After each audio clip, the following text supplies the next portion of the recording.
And so to close our conversations on the topic today, I want to transfer our perspective a little bit to the power of media, something I've been talking about over the last few weeks. And one thing that I think has become very prevalent, specifically in our current media landscape, is the idea of clickbait articles and optimism. Specifically, the idea that we are always just on the verge of everything changing, surprisingly often for the better. A few weeks ago, I was reading articles and made note of this because it really spoke to me. These are about 4 articles I saw in a row off Apple News. And these are, these are not exact titles, but Trump's ratings on top issues slipping. Voters at town halls are furious at the Trump administration. Trump's disapproval rating approaching record lows. Those are different statements. They are completely contradictory. And let me tell you, both articles supported what they're saying with polling data and math. All of them could support their position, but the idea that while these disapproval ratings are reaching record lows, it's also the verge of a complete shift of opinion is obviously flawed. In the past few days, I have seen that apparently for 18 or more different articles, quote unquote, Republicans are furious at the administration for firing the people in the CDC is always just Suzanne Collins and Bill Cassidy. Every article was like, oh, a bunch of them, but it's still just these 2 people.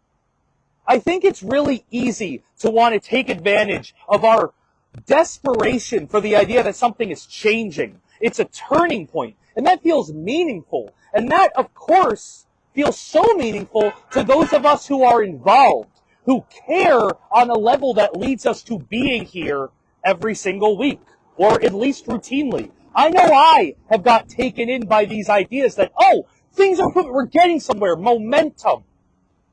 Major changes obviously happen, but we have to accept that it's also very, very useful for media companies to pretend like it's always happening, like a shift that we've been waiting for is finally here. And I don't know if it's possible to detach our understanding of the news from the narratives it's using to communicate them.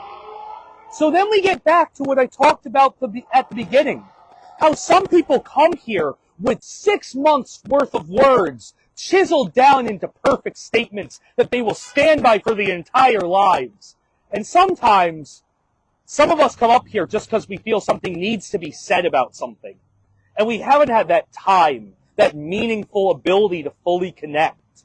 And with that in mind, we have to accept that, in my opinion, it's impossible that this hasn't affected our corner, given how our platform